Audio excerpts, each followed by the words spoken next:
my poor dad always said to me, go to school and get a high-paying job. That's not wealth. That's a job. You can get fired, you know.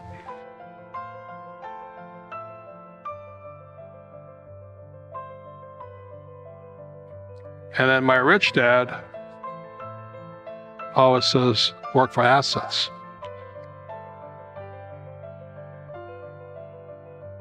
So there's basically 4 asset classes that makes a person rich, and there's lots of more, the subheadings and all this. But number 1 is a business. The richest young guys today start companies. It's called Facebook, Google, Apple, stuff like that, you know. A very important diagram my rich dad showed me when I was a little boy was a diagram known as a cash flow quadrant.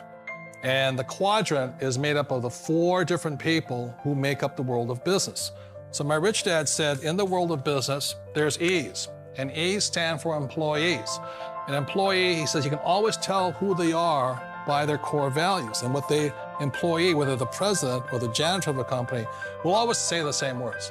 The words are, I'm looking for a safe, secure job with benefits. That's what makes them an employee, because their core values are security. The other one of the 4 is the S, or the small business owner or the self-employed. And again, their core values will cause them to use the same words, which are, if you want it done right, do it by yourself. S means they're also solo. They're generally one-person act, or they operate by themselves.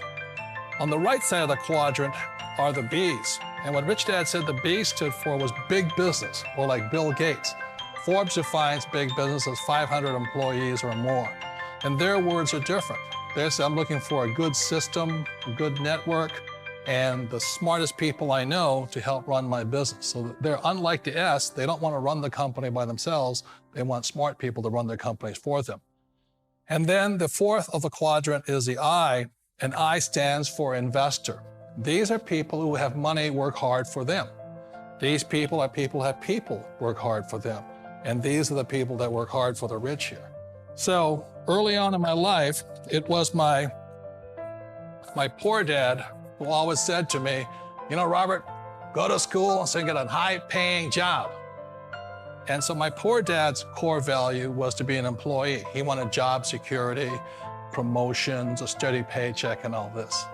And so it was my rich dad who said to me, he says, you know, Robert, if you really want to be rich, learn to build businesses. It made more sense to him to work hard to build a business, something you owned and something you could pass on for generation to generation to your kids. Whereas my poor dad said work hard, but my rich dad said, why would you work hard for something you'll never own and you can get fired from right away? Again, that was the difference in values. So my rich dad suggested I learn how to be a business owner and learn how to be an investor. And that's one of the big differences. On this side of the quadrant, these people here work for security. They work for money also. On this side over here, their key value that they want is they want freedom. They don't want to have to work at a job anymore. They don't want to have to work for the rest of their lives. So the beauty of building a business and learning how to invest is very simply that this is passive income. You work hard for a few years, but possibly for the rest of your life, income keeps flowing to you. Number 2 is real estate. So what my rich dad taught me is a combination of being an entrepreneur in business and entrepreneur in real estate. It's that combination is I pay no tax and I make a lot more money. Okay, so a lot of guys say, well, I have a business. I say, well, how much real estate you got? Without real estate, you pay tax. That's the problem. You see, the beauty about real estate is you learn to use debt to get rich. I'll give you another tip. If you're going to be rich, you have to learn to use debt. It's called other people's money. So when I hear poor people say to me, I don't have any money, I said, because you're an idiot. That's why. You're not supposed to use your money. You're supposed to use other people's money. But that's debt. I don't want to do that. And so they stay poor. Well, I just would want to say that, everybody starts in the same spot. Everybody starts like you started with a one bedroom. I started with a 1 bedroom, 1 bath, also condo, and then but the fundamentals are the same all the way through. Yeah, but we all start, and the problem is most people don't start, and generally what they say is I don't have the money and things like this, and it's ridiculous. And we didn't have money either. No, when I first got into the business, that's what I really thought you needed. I think that's what holds a lot of people back, and I think they also use it as an excuse. Yeah. They say, I don't have the money, therefore I can't start, which it's not that at all. There's more money than there are deals. That's been my experience now. And so once I got the education, then I realized that there's a lot of people, just like ones with money, that are looking for a place to put it. And what's happening today, and by the way, if you hear some earth-shaking news in the background and all that, is because in that side of our building and that side of the building, they're tearing all those buildings down and putting up more high-rise apartments. Yeah. And real estate is booming. There's more money than ever before. There was a dinner last night, and everybody was talking about how much money. People are actually giving money back because they can't find deals. There's so much money. That's exactly right. And you can see how the banks react, how much money there is in the economy, because when the banks basically are turning away deposits or charging you to put your money in the bank, then you know that there's a lot of money in the system.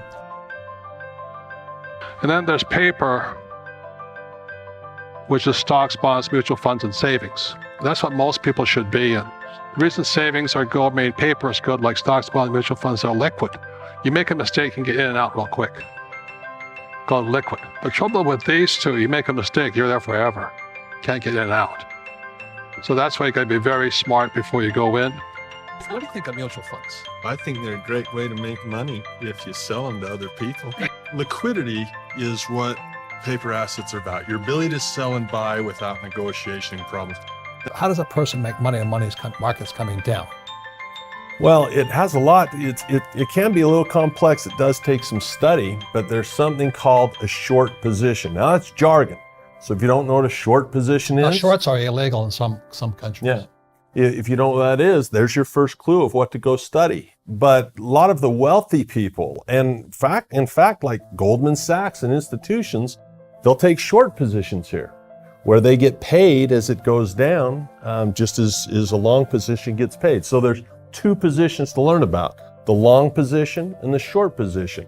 Since both happen, it would make sense to me that a person would learn both if you're going to see both in the market. In other words, options, right? Yeah, and options is a great place for cash flow. One of the best opportunities to make money in the world is insurance. You sell a premium and people pay you insurance. That's exactly what an option is. And so if people want cash flow during the ups and downs, then you would learn about options. I'd also say this, Robert, is options, people say they're risky and all this. They're actually designed to protect you and to give you an assurance. Think of it this way. One of the greatest lessons Robert ever taught me was there's a relationship between risk and control. I can't control this, buy low, sell high. With an option, I can control where I buy and where I sell by paying a little premium. So it actually brings that control of the market, gives me opportunity not only for cash flow, but maybe more importantly for protection. You have insurance on your real estate, right? It's the same thing. And the last is commodities. And, that's why I own oil. And as the price of oil goes down, people say, are you losing money? I said, no, because in the US, if you deal in oil, you get tax breaks. I invest $1 million in oil, I get $800,000 back. So I get 80% return day one. So oil is very, very profitable. But I don't invest in oil stocks. Very different. Okay, so if oil goes to $20 a barrel, I'm still cash flowing, still making money. So it's at about 40 right now. Hope it doesn't go too much farther, but I still make money, okay? And then the other commodities, gold, silver. This is God's money. This is what God's money looks like. Yeah. The reason I call it God's money is you can't fake it.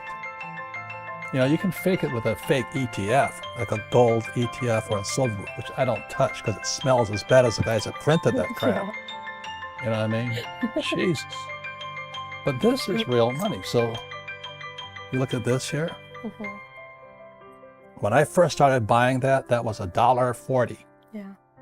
Today, that's $16.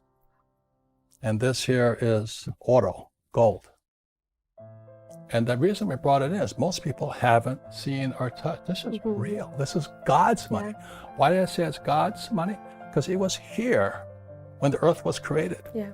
And it'll be here when we're all dead and gone. When you're saving those fake dollars, this will still be here. Yeah. Or those fake ETFs or those fake stocks. So I would recommend you guys buy this stuff. Yeah. Don't save money. Don't save government money, because they're corrupt as hell, as you know. Yeah. Save God's money. So this is demand for silver. It keeps getting higher. Look at this, the global government silver inventories. It's going down. So what's happening?